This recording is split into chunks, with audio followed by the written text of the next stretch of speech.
We know there's some part of existence that's fundamentally strange. You sometimes have the realization that something very ordinary seems fundamentally alien-like to us. That's, I think, us becoming aware of our Sisyphus-like fate. When you become Sisyphus, who is conscious now, suddenly he's no longer like hopefully going about his life. Now he's like forced to justify it in some way, to make sense of it. Dude, I love your stuff. I think that your channel is absolutely fantastic. Mm-hmm. Thanks. That it's one of my favorite things on the internet. For the people that don't know, it's Like Stories of Old, YouTube channel. Mm-hmm. How do you describe, let's say you meet someone at a party and they say, oh, you do YouTube? Yeah. What do you YouTube about? What do you say? It's the worst question. It depends on the person, like how familiar they are with the YouTube space. If I can see like they're like a normal person who doesn't have like the super high awareness about what YouTube means, I'll just say like, I make short documentaries, like, or something like that. Sometimes I'll just say like, I'll make video essays, and of course people will ask like, oh, what's a video essay? And then it's like an essay, but except it has video with it. And it depends. You can often quickly like sense if a person is like really interested, or if it was just asking out of politeness. So. Depending on how on their attitude, I will expand more or elaborate more on. I think that the more complicated answer would be like, I'll say that it's a combination between like examining philosophy and doing media analysis and sort of exploring the relation between the two.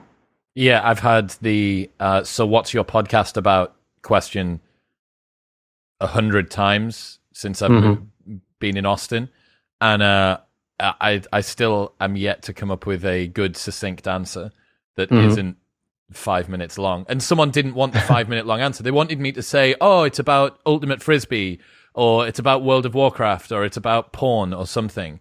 Like they just wanted like a one-word answer. I'm like, I'm sorry, I can't give you that. So tie together, is there a common thread that does tie together all of the videos that you do, or is it just whatever your curiosity has in store that day?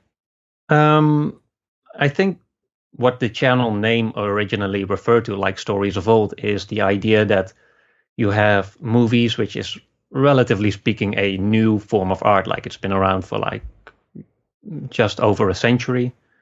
Video games as well, it's even newer. And then the idea was that even those new forms of art, they still have or still carry like the timeless wisdom, like the stories of old, you know? So that's kind of what I set out to do. That was sort of the premise of the channel, that I wanted to kind of get a sense of the timeless within the contemporary art forms, and also that in doing so, like explore why I'm so drawn to all these things. Like, why do certain movies become like my favorite movies? Like, why do they evoke like deep emotions within me, or why do films from filmmakers like far away resonate with me like very strongly, even though I share nothing with them like on the surface level? And so yeah, that's kind of how it came to be, and I think that's an element that keeps being like a cornerstone of the videos. I think that a big part of it, at least from me and from the buddies that I've shilled your content to as well, one of the reasons that it's enjoyable is that digging into the real discomfort, sort of the very normal, very comfortable, very banal existential anomie that is a byproduct of just being a human, and very well may have been for the last 50,000 years, but feels like a very particular distillation of that now. Really allowing to sit with that discomfort, I think, is something that's very interesting. So one of the topics that you talk about a lot is heroic stories and heroism and things like that.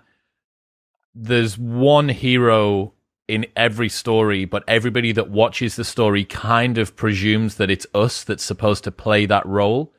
Do you think that there is a problem in being too heavily reliant or putting heroic stories up on a pedestal because of that reason? It definitely can be, but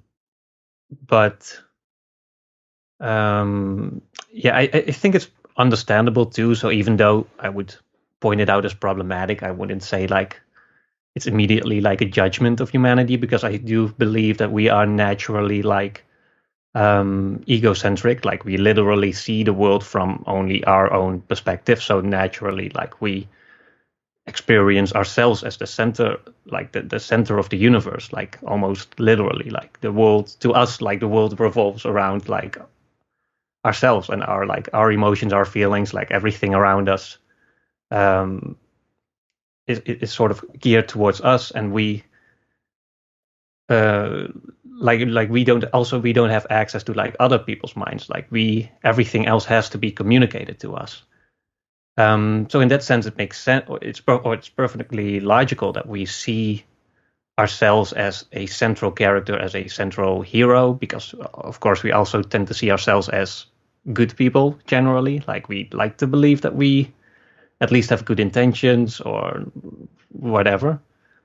Um, but yeah, and so heroic stories, yeah, they can definitely indulge that kind of natural self-centeredness in a way that also romanticizes it and maybe glorifies it, and especially in our like current day and age of like social media and having to present ourselves and being more concerned with the image we project towards the outside, then yeah, I can definitely imagine, or at least for myself, I have struggled with like how heroic stories have set like expectations for me that I um, that led to some conflict, like in my personal life, in various ways. You say in one of your videos that there's a difference between heroic purpose and grandiosity, between serving others and serving ourselves. And you ask how we can know if we're acting to better the world or just to inflate our own ego. And Yeah, this line between the two is so hard because everything's performative now. I had this discussion. I was with Peter Thiel, founder of PayPal, this weekend, and we talked about this thing, performative empathy, that people do in a way to make themselves look like somebody that's good. So it's more important to look like somebody that's good than it is to be a person who is good or to even do good. And that, I don't know, that sort of meta game where it's not about doing the thing, it's about people seeing you do the thing. It's not about donating to charity. It's about taking an Instagram selfie while you give a homeless person on the street $5. That plays out. And the problem is everyone knows that performative nature of sort of charity and stuff, right? Like that's conspicuous consumption meets altruism. You know, it's just signaling. The dangerous thing, I think, heroic purpose and grandiosity between serving others and serving ourselves, that seems to cross a line into something more personal, more existential, more identity focused. And that's a bigger concern, I think, for me. Just to go back to the first point you mentioned about the performative empathy, I think there's also, it's easy to criticize that, it's just the Instagrammer doing it for the likes, helping that homeless. But at the same time, if you can also argue or like maybe add like a little bit of nuance that if everyone does more performative stuff, then at the same time, it also brings that message out into the world. It actually inspires people to do some actual good, like the kind of fake it till you make it idea that if enough people perform, then maybe like collectively we start to do better in actual terms. So it's easy to criticize, but I can see there's also a value to it that might be underappreciated if we are all like just hoarding on the one Instagrammer who seems to do something performative. Yeah, I think that it's easy to throw shade at that person, right? It's easy to say, look, they're obviously just doing it for the likes. But you're right, the cash value of the person who gives $5 to the homeless person but puts it on Instagram is $5 more than the person that doesn't do it at all. And yeah, exactly. Like it's easy to criticize, but at the same time, like I don't give like ludicrous amounts of money to homeless people. So who am I to then judge the person for doing it? And I agree. I think the example that we were using, which was a little bit more like close to the bone, was we were talking about the eco movement and about how many people are pro-green simply because that's the thing that makes them look good. and they like highlighting the problems of other companies or other people, from an iPhone that was built on the back of slave labor out in China, from a car which is still pumping a bunch of fossil fuels out into the atmosphere. You know, like the point just being that performative empathy can sometimes be more important than genuine empathy. Yeah, definitely. But especially in the context of like climate change and the green movement, it becomes like it has like a whole other layers of complications, because it kind of suggests that like it ties your personal actions to like the whole continent or like the whole world. Like everything that you do has like connections everywhere else, and at the same time you also know more about what your connections are like doing, because at the same time we have a more globalized world. Like the banana you eat, it's coming from far away, or like even like the fruits that should like grow in your area, they might be grown like 2 continents over and then packaged somewhere else and then shipped back to you again. And at the same time you have like the internet, and now every day you hear about all those things, so you know exactly like how you're connected in this global web of like endless connections, and naturally like all kinds of things that you would maybe ethically be against, but at the same time like I can imagine like you want to make an effort to lessen that impact, or maybe better like align your own values with those implications. But at the same time, it's also hard. Like you cannot expect someone else to be completely insulated from the world around them. You cannot like expect them to disconnect entirely from that web of like interaction. So that's kind of like the quote of mine that you mentioned. Like there's such a fine line, and everything is it's such a balancing act between wanting to do good, having to face the implications, and then not having those implications like discourage you, but at the same time also not having the good impact like overly inflate your ego. So there's like it's this constant balancing act between being hopeful on the one hand, but not being like grandiose about it or like being overzealous about it. But at the same time, also, I think it's also very important to not fall into like cynicism and everything sucks and nothing matters. And that's something I think people should be extremely careful of, because it's so easy to just end up in that, fall down into that rabbit hole nowadays. Have you got any idea how people can work out whether they're acting to better the world or just to inflate their own ego? No, that's the reason I wanted to make that video, because I didn't have the answer myself.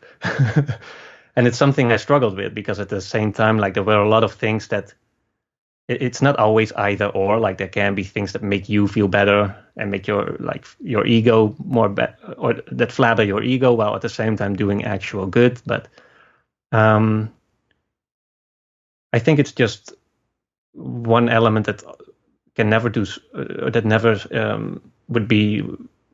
that's never hurtful, is to just maintain some awareness about how you're feeling about what you're doing, and seeing like how you're connected to certain actions like emotionally, because that's, I think, the part of ourselves that we are sometimes most reluctantly to really examine.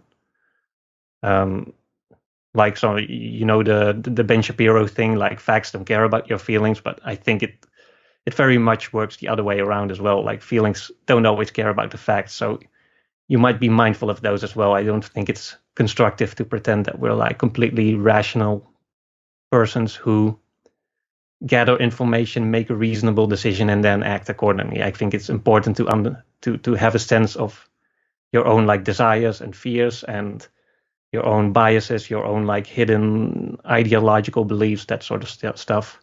The things that trigger you like emotionally, those things I think are always worth like examining. And so yeah, I guess that's as good a start as any. Well, I think that is the temptation of the rational movement, right? That people thought that if they became the most educated on cognitive biases, and they were able to identify all of the different ways that their thinking might be flawed, that they would actually be able to shortcut the system itself.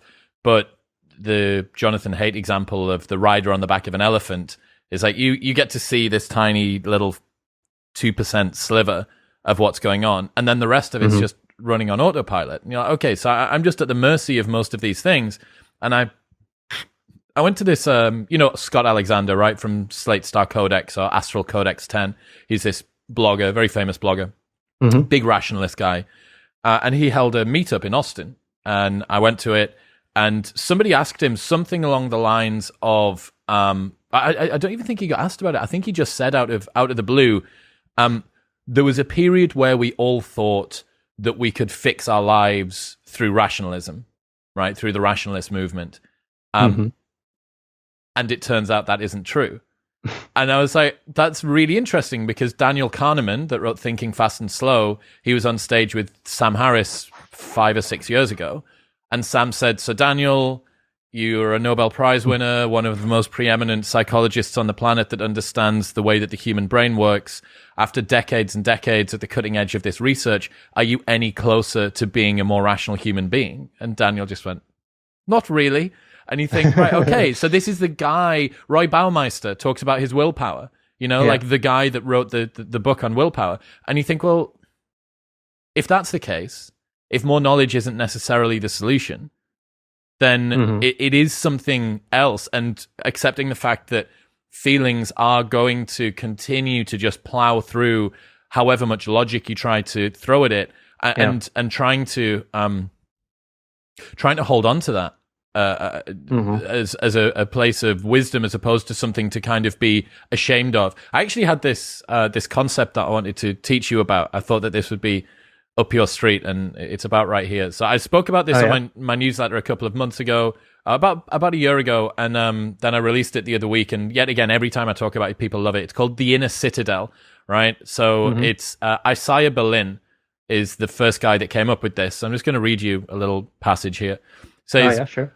When the natural road toward human fulfillment is blocked, human beings retreat into themselves, become involved in themselves, and try to create inwardly that world which some evil fate has denied them externally. If you cannot obtain from the world that which you really desire, you must teach yourself not to want it.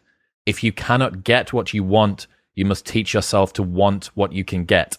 This is a very frequent form of spiritual retreat in depth into a kind of inner citadel, in which you try to lock yourself up against all the fearful ills of the world. And a simpler example from my friend Rob is, if your leg is wounded, then you can try to treat the leg. And if you can't treat the leg, you cut it off and announce that the desire for legs is misguided and must be subdued. Basically, if you can't win the game, then you stop playing, say that you never cared about the game, and then create your own game with rules that you can more easily win at. And I think that this is what's happening with the rationalist movement, in part. Don't get me wrong, I love cognitive biases, FS.blog, Shane Parrish has been on the show, all that stuff's great. But there is like a cold comfort of rationality that that insulates people from having to feel things. And I think that's where this comes from. And the funny thing, too, is that when you look at those people who are like the loudest about being about the facts and the truth and the rationality, they tend to be the people who are most obviously driven by like emotional responses. But it can be like an interesting phenomenon to me. I find it fascinating to see how the interchange between the fact that we have the opportunity to know so much, right? We have the opportunity to kind of wrangle the world into what it is, but the fact that we can't get away from our emotions, the tension between those two things is funny, because we think, well, hang on, science has let us go to the moon and it's cured some diseases and it's done all of this other stuff. We can communicate around the globe. Why can't I be the one that's in control of my emotions or my internal state or my fears or my insufficiency or my ego or my desire for more or whatever? And we're not. Yeah. And I think that that's something that we kind of we have distaste for too. Yeah, it's like you're reaching certain limitations within yourself in the same way that you might reach like limitations in the external world, which can be, it's like an existential realization in some way, like the idea that maybe if you're like have a tendency towards like jealousy or like envy, that might not be something that goes away, like no matter how much you try to let it go, or like even like try to feed into it, like try to get all the things that you would want or otherwise be envious about, then it's still going to be there. Like there's certain character traits that I think you just carry with you, and that you just have to deal with in some way or another. But in that sense, I would say like it's the best to have it like right at the surface where you can keep an eye on it, instead of just repressing it down and waiting for it to like come up unexpectedly, probably at a moment that's least convenient. Yeah, there's a bit that you said here talking about the fact that everybody is kind of fundamentally alone. Everybody tries to let the people around them understand themselves as best as they can. But when we really, really do genuinely try to open up, that's often when we sort of stumble over our own words and fall face flat on the floor. You've got this quote from David Foster-Wallace that says, "Everybody is identical in their secret unspoken belief that way deep down they are different from everyone else." Mm-hmm. What's that mean to you? I think that comes. David Foster-Wallace is also someone who was really conscious about people having this egocentric human condition, sort of like nature of their character. Like, I think that's the part where he says like that we experience the world as from our like point of view, like literally, like we're at the center of our universe. And I think the author Ernest Becker, he also goes into that like with real poetic language as well. Like you are like in touch with yourself with such like wealth and depth, and you feel like complicated emotions and complex thoughts and like contradicting ideas. But it's much more difficult to get a sense of those like in another person. Like it's easy to see another person almost literally like as less human than you, because you see maybe like a handful of like surface level traits that they have, and then you kind of cut it off. You don't deny them, or you tend to deny other people like from having the same depth that is within you. So I think that's what that sort of means to me. Like you, I guess it's also an issue of like empathy, like the limits of empathy. Like you can try to understand other people, but at some point, especially if you're not making a conscious effort to like understand others, it's easy to like cut them off at some point, like instead of in terms of like character depth. And well, we don't even understand our own emotional states, you know? Yeah. If you how do you hope to truly be able to understand somebody else and the nuance to their very personal type of suffering when you can't even put into words your own suffering? Yeah, that's very much true. Yeah, for me, I like to compare like the depths of like the human heart or the soul or whatever you want to call it, like to just basically like the nature of the universe itself. Like I think that the most smallest depth within you, it's like comparable to like the grandest mystery of the universe, in the sense that we can understand like a lot about it, but we can never quite touch that ultimate essence that's at the heart of things. But at the same time, that may very well be like a projection that we cast onto it. Maybe there isn't some secret like unconscious hidden depth. Maybe like all the things we see and feel, it's just that is just all it is. Yeah. Which is kind of even more terrifying. Yeah. Have you seen the movie Drive My Car, the one that won the Oscar for Best Foreign Film? No. It's a Japanese film. It's a 3-hour movie about basically this guy who, I won't go into spoilers too much, but this is like the premise.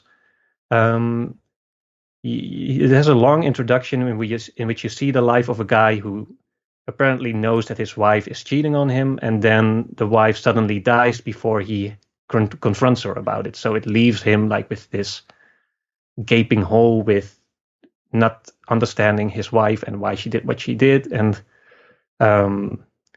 there's a point later on where another character, like he's like trying to get into the depths of her, and like trying to figure out what it is that he doesn't get about, or what he was missing maybe, or what he didn't provide for her that maybe caused her to do that. And then at some point there's another character that kind of points out like maybe there's no secret. Maybe she loved you and she went with other guys as well, or something like that.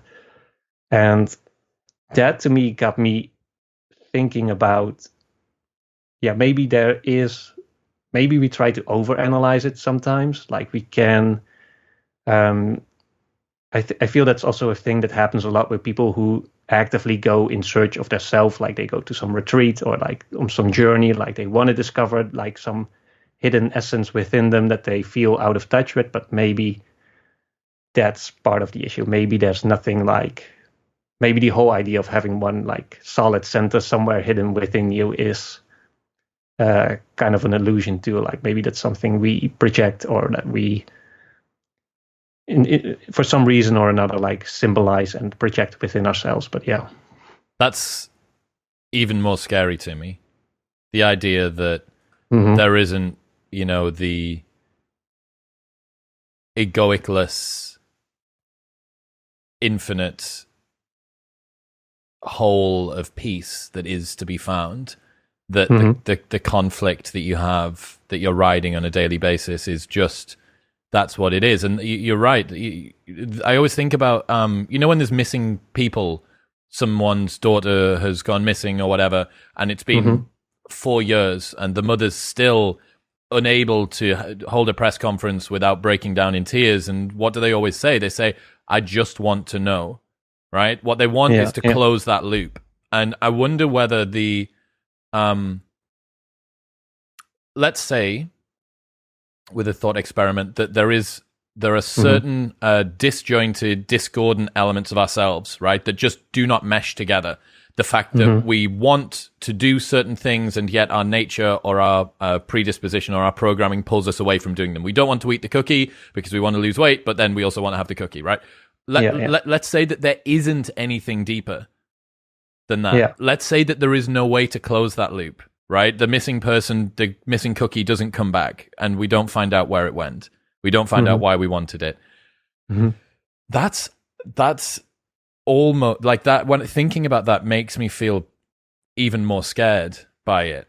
Yeah, because otherwise, in the first example, or in the cookie example, you can say like, if you have the one hand, I want the cookie, but I also like, I want to be disciplined because I don't want to lose weight, and then you, of course, you hope like the one of those, especially like the latter one, is connected to like your true self or like your true desire, and the other one is just an obstacle that you have to overcome. But yeah, so yeah, I can imagine if that true self is not there, then it's really just the two desires that. And what the fuck's virtue? What does that mean? What does it mean about who you are? Maybe you are the cookie eater more than you are the discipline. I think even without that sense of like a true self, you can still choose to not eat the cookie. It's just, I feel like you can still like choose to, you still have that freedom to feed one desire over another. And that's, I guess, even without an essence, there's still like a guiding sort of consciousness or an awareness that can choose between like, what am I trying to feed, or what am I trying to like avoid, or like have there be less of. There's I want to go back to what you said before, because I've had this sort of sense for a little while, and I really love the idea that there's an imbalance between how much we're going to see of ourselves, i.e. everything, and how much we're going to see of everybody else, relatively nothing. And the fact that there is this huge imbalance in the richness of our own experience, and yet we get to see this, we only get to see what other people are aware of, that they choose to communicate, that we're around to be able to see at the right time when we were paying attention. You just filter down all of this stuff. And I do think you're right, like that true empathy, when you look at it that way, you go, how are you even supposed to begin to understand somebody else. I mean, so what do you think with that? Is it possible to ever truly know another person? I think well enough, but to add another layer to what you just said, like there's to just drop another movie, there was the recent one, The Worst Person in the World. I'm not sure if you're familiar with that one. It's a Danish film. It's about this woman who's in her 30s, and she's also kind of struggling through life and existence and her relationships and stuff. And again, without spoiling too much, at one point a person is on his deathbed, and he says to her, like, when I die, I don't know the exact quote, but it was an ex-lover, and he says, like, when I die, I'm gonna take some part of you with me, because there's things that I know about you, like little details that you have probably forgotten, or like moments that they've shared that she doesn't remember, but he does, and he's taking that with him in death. And that's kind of, I thought that was such an interesting reversal of the idea, like we're trying to get to know other people, but in the same sense we can lose ourselves, like, or we give little pieces of ourselves to others that they then maybe keep to themselves, that we lose for ourselves, but that others keep for us. That was strangely uplifting to me. I don't know what you're thinking about it, but dude, I used to keep on getting existential terror by all of these situations. But you're right, there is something that we get to do. And also, you know, when somebody leaves, by definition, they're no longer here to be themselves, to be able to see themselves, and yet you have a part of them that's within you. Do you remember, you've done a bunch of, or maybe even more than one review of Interstellar, right? Oh, yeah. Yeah, and in that, do you remember the discussion that they're having when they're going to make their final decision about which planet to go to? And they're saying, look, he's not going to be there. There's no chance that he's there. And they start having this debate about evolution, about why is it that we love people that have already passed or that are no longer with us. Do you remember this? Oh, yeah, very clearly. Yeah. So that... Oh, well, I mean, what does that mean to you? What does that section mean to you when they're talking about the fact that she's lost this person, he's gone to somewhere else, and she knows that he's there, and she can't explain to anybody why she knows she's there. And one of the guys tries to explain it away with the rational thing about, oh, it's just pair bonding and it's a way to cohese the group together and blah, blah. And she goes, no, it's not. There's something going on. Actually, my last video was on Christopher Nolan, so I rewatched Interstellar not too long ago for that. So yeah, the scene is kind of fresh in my memory. As a like sci-fi concept, I thought it was interesting in the way that the character, it's Anne Hathaway character, she's kind of arguing for, like, I'm feeling this longing towards this person, and I think that should influence like my rational decision, even if I don't understand why. And then there's, of course, Matthew McConaughey's character, who at that point is like more the quote unquote reasonable person, who says, like, no, that's kind of silly, because that's not a rational concept. Like, love definitely has a function, he says. It's for like child rearing, and like later on, the Matt Damon character, he's also like speaks of love as a survival tool. Like, if you're like struggling, then you think about your loved ones, because that gives you that extra push to keep going. So the film does offer like a lot of reasons to why love is just basically this chemical in the brain, as like the rationals sometimes say. Like, it has a function, it's evolutionary, it's nothing more beyond that. But I think the way the film tries to not necessarily dismiss that, but at least add to that it's all that, but it's also more, is the way then that ultimately the whole plot revolves or succeeds because of a more intangible connection to love. Like, I think it's fine if we spoil the movie, right? I think a lot of people have seen it. Because Murph, at that point, she feels drawn to her like old bedroom with the ghost, and at that point I'm pretty sure she knows that her dad isn't coming back. Like, I'm guessing everyone on Earth, they understand that either they are all gone or they are dead, and either way her dad is not coming home. Um, but then she goes back for that watch anyway, and that's also why Matthew McConaughey's character, he makes that decision to like, he codes it into the data or whatever they need for the plot, like that's coded into the watch, with the sole reason that like he has faith that she will return for that watch, because that's, of all the elements within that room that he has access to, that's the connection there, that's that's love, that's the one thing that binds everything together there. So yeah, I think it's just, I thought it actually was a nice suggestion in the way that it shows that love might be a more guiding element than we appreciate it, or than that can be appreciated in rational terms, or more like a guiding light or a driving force, or whatever you want to call it.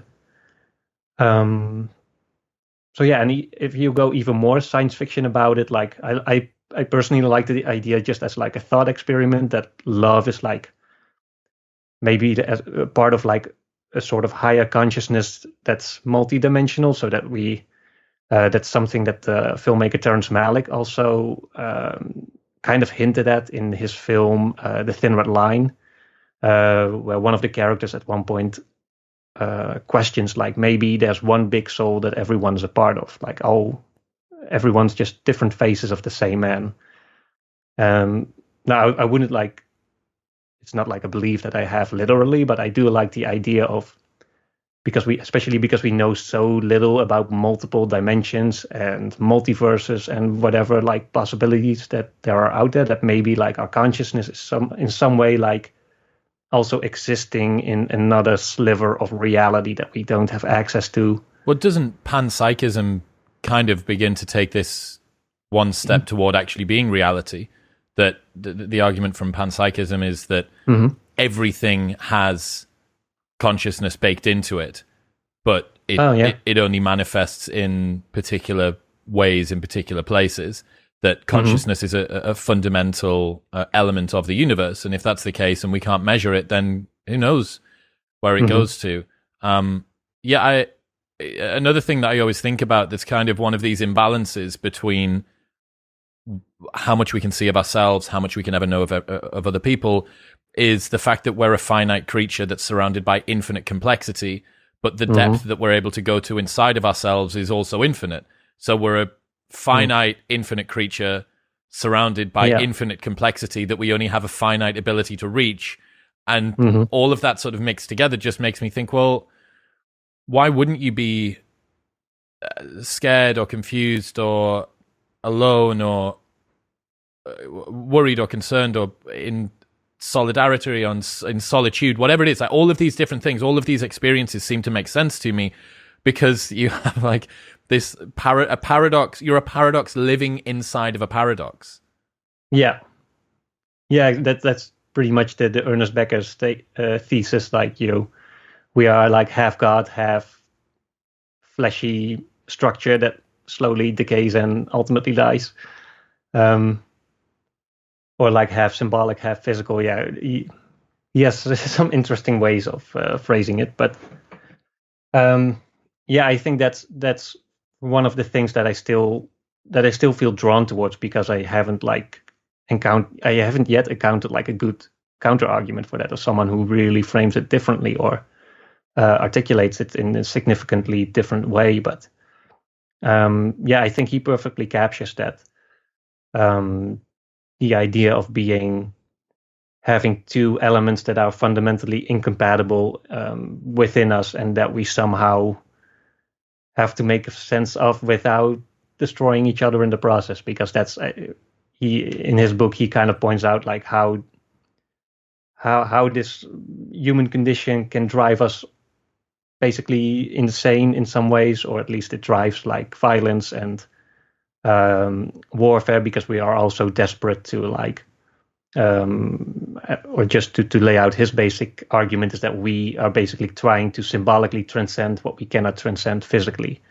So he says like, okay, there's a part of us that fears death. Like, if you chase after an animal, it will like go into this death defying response.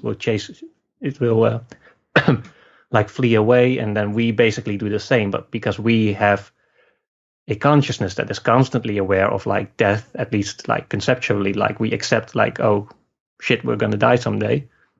So to some extent he says we're basically in this constant death denying state, or this death escaping state. And we try to do that through like symbolism, or like maybe through love is one of them. That's, I think, the Otto Rank's main solution. Like we try to transcend ourselves through, on the one hand, procreation, but also through like family members, like living in their memories or Legacy, whatever. Yeah, exactly. And of course, legacy more generally, like maybe through work or achievements, or leaving something behind, leaving this world with the comfort that we have at least have done something, like that. Although our body is gonna go away, like there's some part of us that lives on. So yeah, that's. Yeah.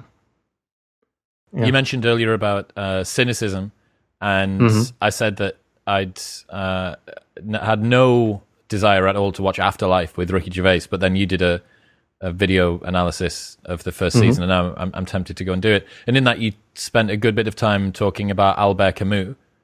What have you learned from him, or what are some of your favorite insights or takeaways from having spent some time reading Camus?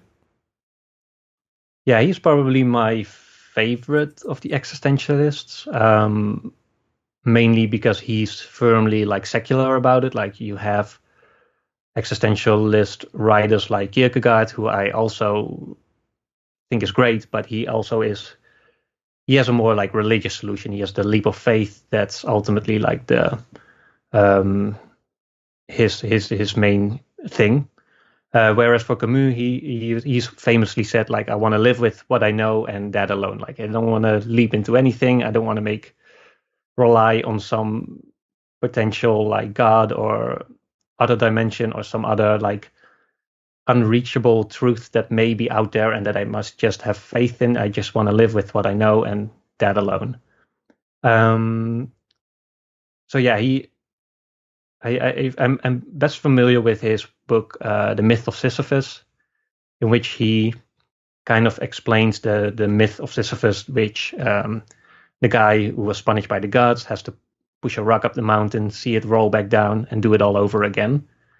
And he kind of explains like it's only tragic if he is conscious about that fact. Because if Sisyphus, like, if he doesn't know the rock is going to go down, like he's going to go up each time, knowing with the hope that he might succeed this time.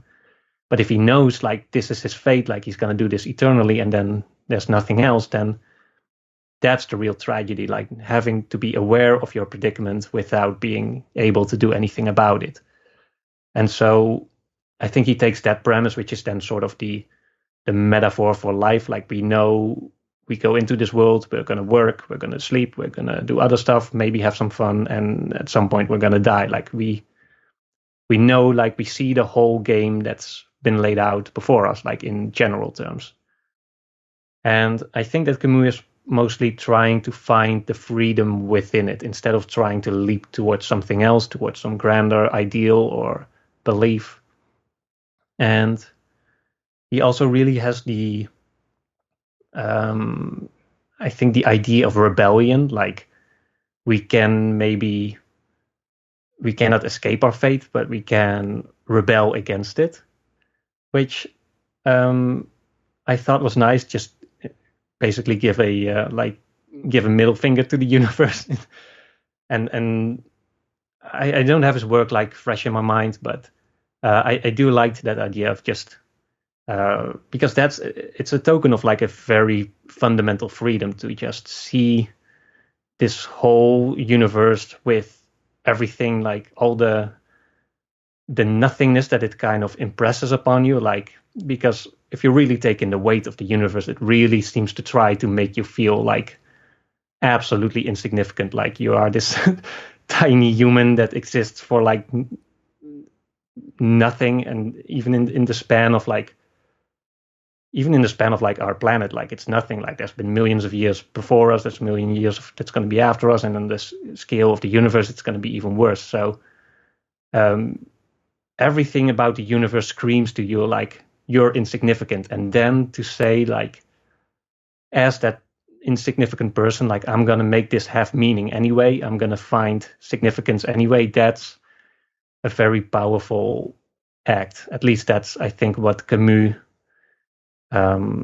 is kind of about, and what I personally also find really inspiring about him.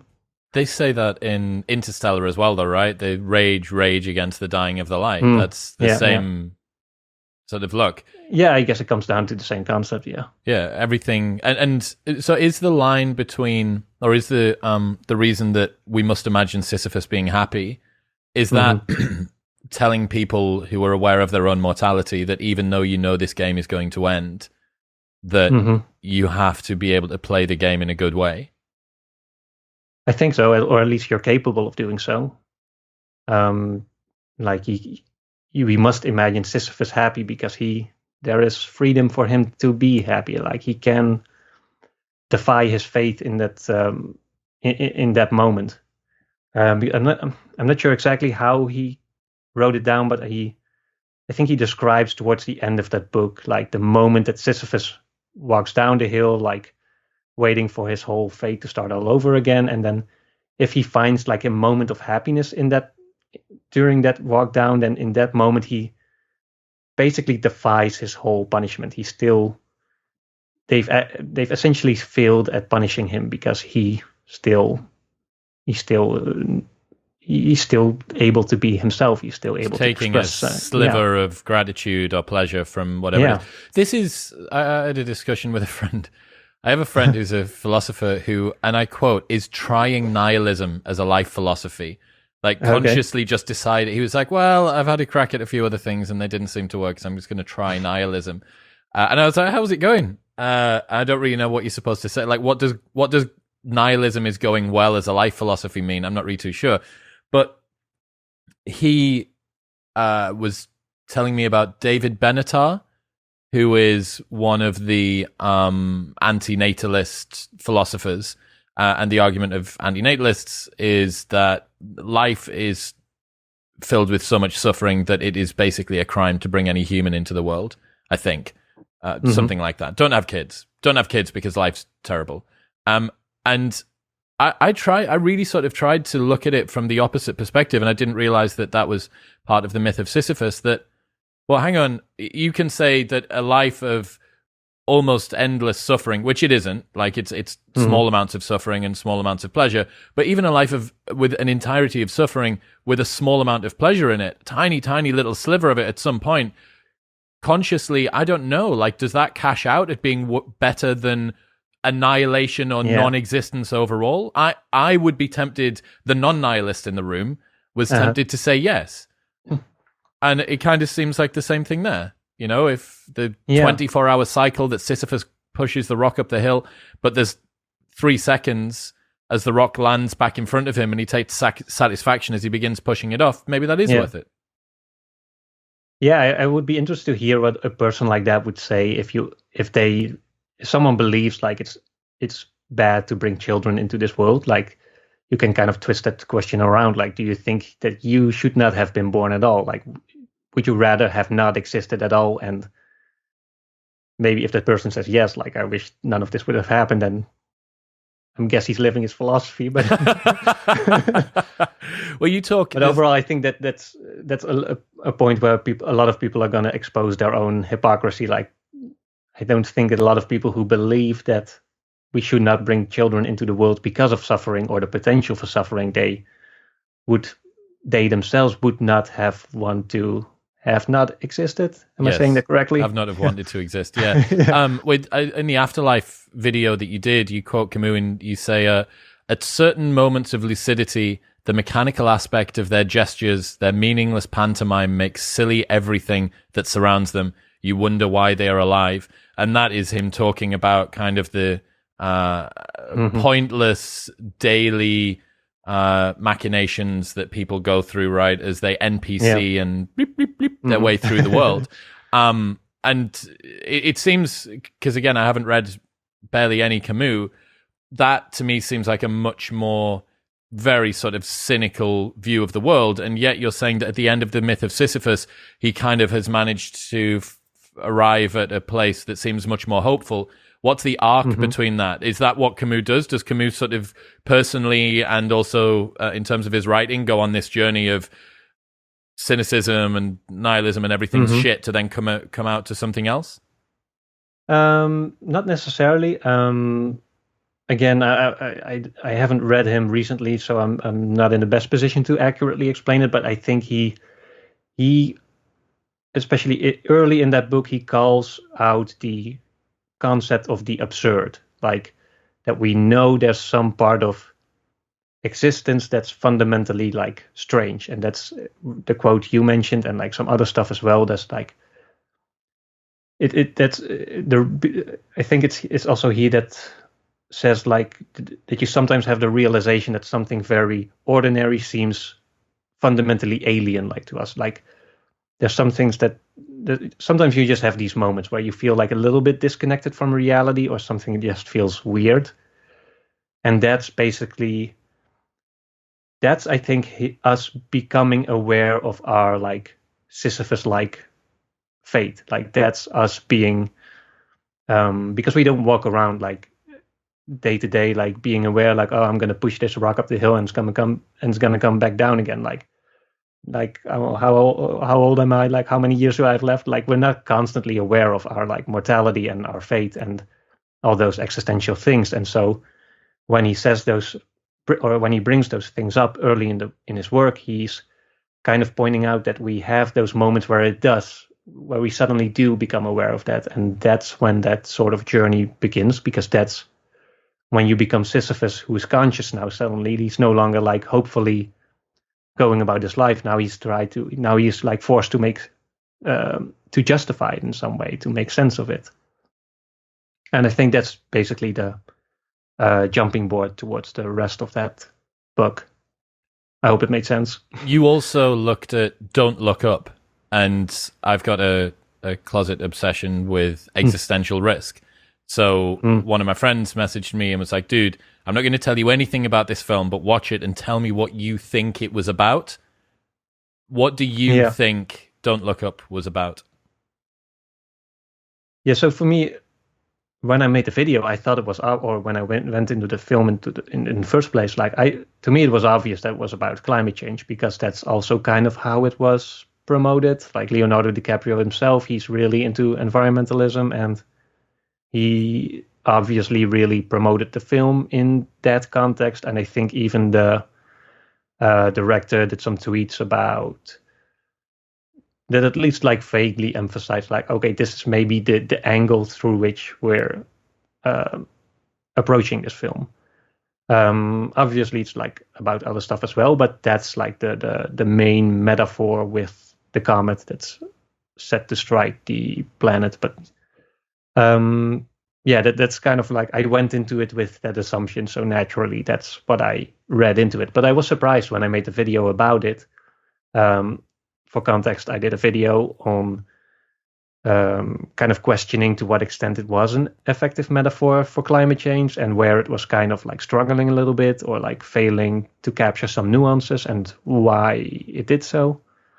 But I was actually surprised to see afterwards that there were people who didn't at all think about climate change when they saw that film. So that, to me, that came actually as a bit of a surprise, because I thought it was so on the nose in the way they presented the film. And then the film itself, of course, to me it seemed obvious, but now I'm thinking like, oh, it's probably because that's what I went in looking for. The frame, your priors, you'd already been primed for that, yeah. So again, I hadn't seen any of those tweets or whatever, or Leonardo DiCaprio's promotion, but there's one scene in it where Jonah Hill's character, they're sat in the White House, and they're talking about the fact that, look, you're not taking this seriously. This is, the asteroid is going to come, it's going to kill everybody. And Jonah Hill starts listing off all of the big existential risks. And he says, every single week there's somebody in here telling us about a rogue AI algorithm, or a nanobot, or an engineered pandemic, or a climate change, or whatever. And that, to me, because I had my priors, and my priors were make it a film about existential risk, about proper existential risk, was that's the nod to what's going on. And even if it's not, I found it really, really nice that they had that section in there, because I do think, I had this conversation with Peter Thiel and Alex Epstein at this event over the weekend. And he's talking about fossil fuels and the future of climate change and energy costs and stuff like that. And I keep on wanting, I love the conversation. I think Alex's work's fascinating, but I keep on wanting to be like, why is everybody talking about the climate when we've got, artificial intelligence and engineered pandemics and natural pandemics, and we've literally just had one that's occurred. And I do think that increasingly, hopefully, we'll see films that are more symbolic, trying to get people to understand X risk in a more well-rounded way, like Don't Look Up. Because the fact that it's open to at least partially open to interpretation means that it starts to get people thinking in this sort of a way. Yeah, I had a lot of comments from people who saw it indeed as a metaphor for the pandemic, which I thought about it, but I also knew the film was probably written before the pandemic happened, so I knew that was not the author's intention. But it fit well to a certain extent, because I do believe the pandemic is a sort of microcosm for climate change, in the sense that it's an external element, like out of nature, that's kind of invading our like human society and wreaking havoc and kind of like confronting us with our the way we kind of thought we could go and have this lifestyle. We could go like have this global, like everyone's traveling back and forth, it doesn't matter. But then you introduce this one little virus, and you can see how it's the same thing with did you catch the story about that ship that got stuck in the Suez Canal, I think? Yeah. How like such a tiny event, like such a tiny screw in the machine could like mess everything up. Like I think it's also such a reminder of how fragile our system really is, and how much we've actually come to take for granted, even though we probably should not have done that. It's a function of the interdependence as well, right? That you don't have society as, even though individuals might have become atomized, everything is very interdependent, and supply chain issues and problems to do with the personal protective equipment and all of the issues that we've had over the last couple of years. Everybody is at the mercy of everybody else. Yeah. But we've grown like entitled about it too. Like we're not only expecting that this is the way the way things are, but we're also like firmly believe this is what we deserve. Like we should be. Freedom is like I can do whatever I want, and nothing should like impact me in any way. Why should I have to not be able to travel when I want to be able to travel? Yeah, exactly. Why can't I see my family when I want to be able to see my family? And not as in the policy is stupid. I'm not getting into that discussion. I'm getting into the discussion around why is there a thing that isn't my choice that is impacting the way that I exist in the world? Yeah. I think it has, at least for some people, like exposed how we can have a bit of a childish sense of freedom, like. When you're a child, like you have rules that are laid out by your parents, and then freedom to the child is like, I can have a cookie whenever I want. Like I decide when I go to bed. Like, but I think when you're an adult and when you're like maybe like a family man or like a parent or a partner to someone, then there's like you have responsibilities. Like freedom is no longer like I'm going to do whatever I want. You have to like get a more mature like version of that to make it make sense in an adult context. And so I think the people who are really like concerned about to put it lightly, like petty freedoms, like might also be the people who might need to like have a more evolved sense of what freedom actually means in both an adult context for themselves and maybe also for like on a collective level in a civilized society where also a broader timeline as well. I think One of the definitely. One of the problems that we have is that life's become so convenient recently that we're hyper attuned to any minor reduction in that convenience. The fact that your new car is going to take 14 weeks to arrive instead of 10 weeks to arrive because of supply chain issues to get the particular type of metallic paint and the leather seats that you wanted to go in it. It feels like a huge inconvenience, but only because of how hyper attuned we've become to being able to have things as soon as we want. Yeah, we're completely living within our own sort of time frames, which I was actually watching a video today on YouTube from the channel Our Changing Climate, which is kind of interesting from a like environmentalist perspective, but he also pointed out like this, that maybe at some point we need to go back to living more in tune with like the waves of, or the currents of like the planet. And so like when you go to a supermarket, like maybe we shouldn't expect that everything is always there, like all year around, like from everywhere around the planet. Like we've grown like so disconnected from the way like the natural ebb and flow of that you find in nature, and like the concepts of seasonality, and also with work, like we're kind of working like the whole year around the clock, like 9 to 5, even though that doesn't always make sense. Like maybe in the summertime we feel more energetic than in the wintertime. Maybe we should like account for that. Or that's a good point. I've never thought of that. Yeah. But there's a lot of those things where we are kind of like disconnected. We're completely living in these mechanical terms instead of like going more with like in terms of like flow or like other elements that you find in nature, but that we have sort of repressed or like done away with in our own lives or in our society. Well, we never know when we get mastery over something, what is baby and what is bathwater that we're throwing out, right? You know, what is it and this is one of the most compelling arguments for conservatism that I can think of, the fact that progress doesn't always mean making things better. You know, you can change things and very easily make them a hell of a lot worse. I think that, you know, there's probably a pretty easy argument to be made that reductions in norms around casual sex have probably fed into something which was immediately gratifying, but longer term for most people individually and collectively probably doesn't make them actually feel all that much better. And yet it's really, really hard to argue against. So I'm supposed to be a free individual. I thought that we had control over, I can drive myself to work and I can choose where I want to live and I can have a job. I can get up when I want and I can be hot when it's cold and cold when it's hot. Why can't I have sex with people whenever I want? And you go, well, no, you can, like you actually can, but like what you want to do isn't always necessarily what's good for you.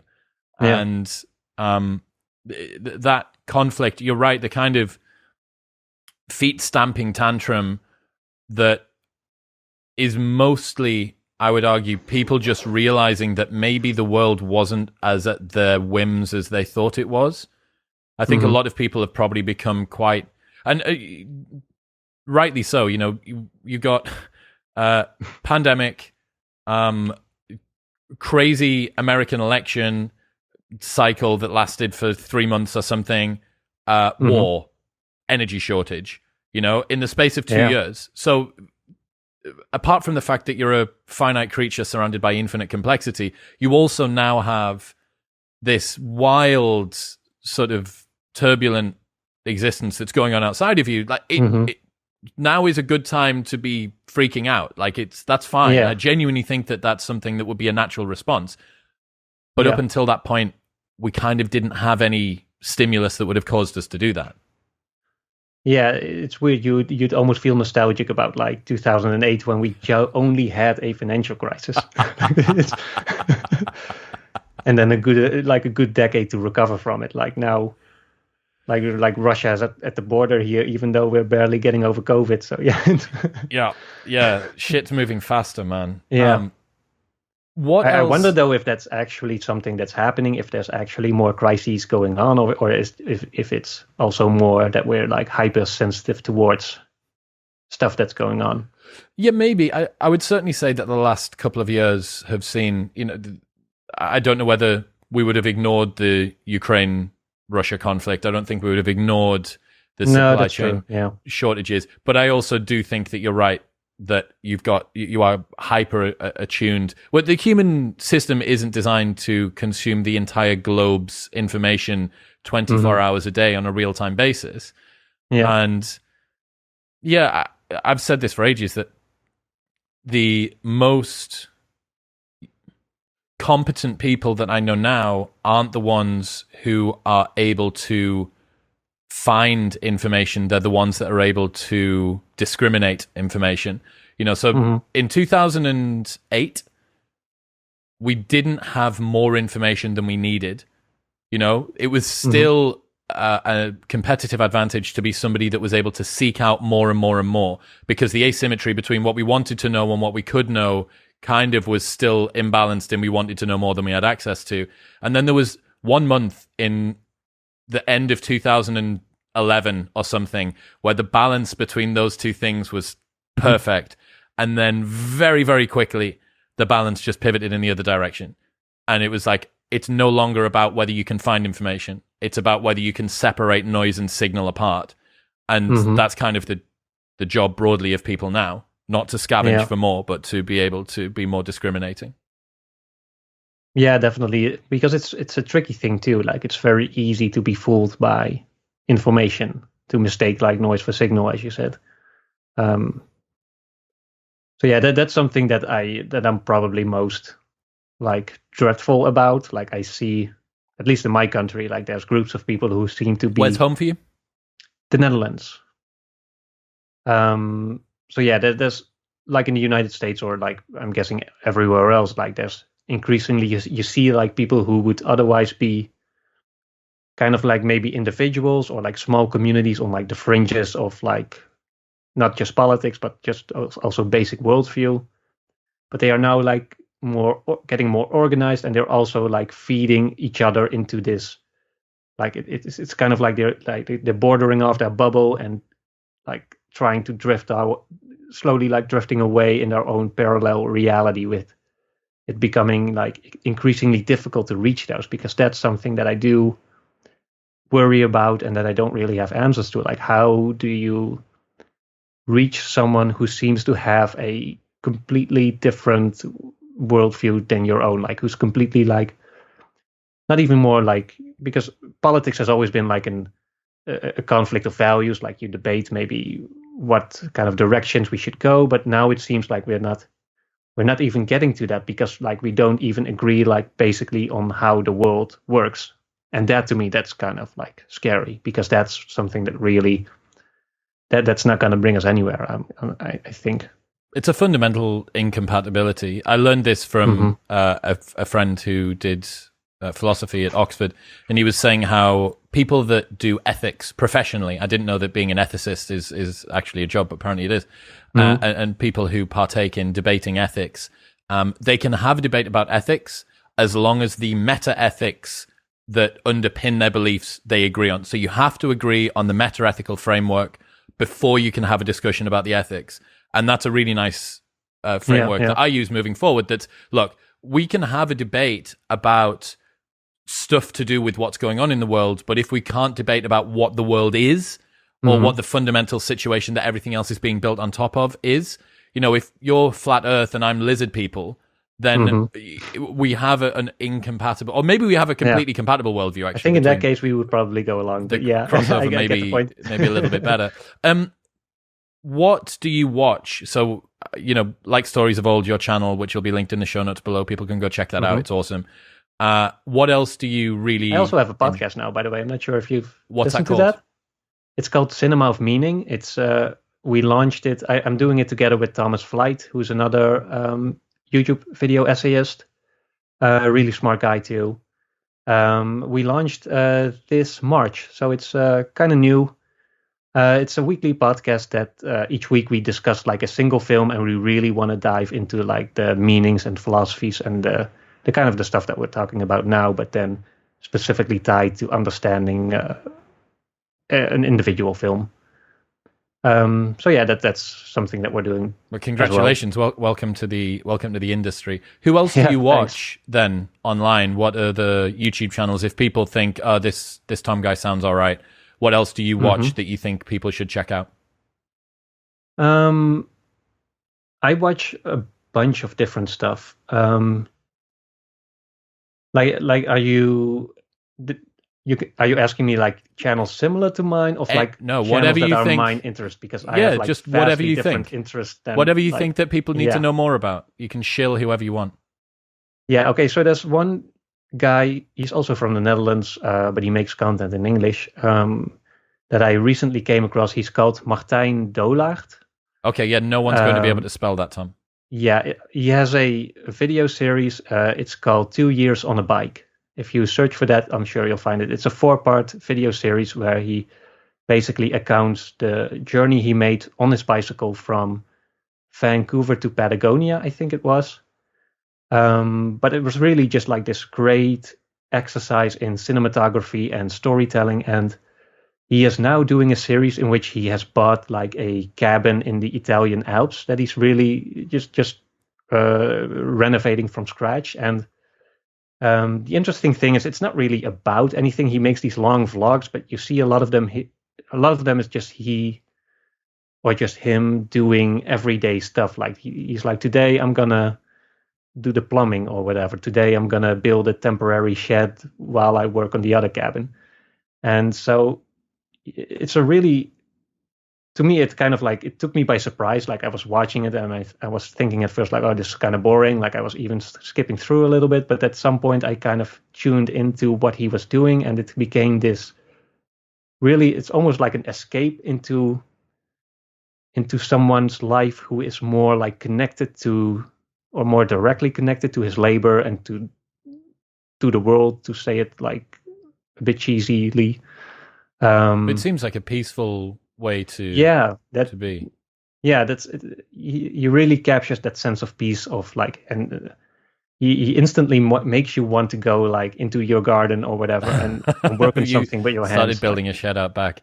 There's a series of books, The Name of the Wind by Patrick Rothfuss, and then the subsequent one is Wise Man's Fear.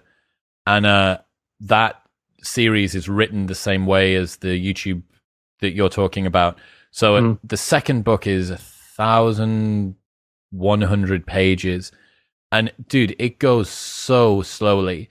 Like you get to know this guy's daily routine. You get to learn about the route that he walks to go and play his lute at the club that he plays at on a nighttime. And you can go for, a good while and kind of not much happens. I mean, it's beautifully written and the characters are compelling and the protagonist's really, really fun.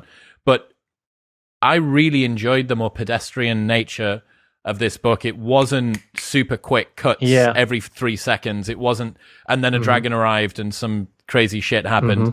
You sink into the piece and the pedestrian sort of pace and cadence that he goes through. Yeah, I think it's good to immerse yourself in content like that every now and then, whether it's a book or like a YouTube series, because I think it's also something that you then carry with you outside of it. Like when you like stop watching a video like that, or you stop reading that book, then maybe when you're like doing something for yourself, then maybe you bring that same awareness to your own activities, which I think is kind of like enriching, or at least probably. Yeah, I think I certainly found when I was reading that book that I had that same sort of mindset. I think your stuff has that a similar sort of pacing to it that's kind of considered and makes you reflect. I'll give you the best thing that I've found. Melody Sheep. Have you heard of them?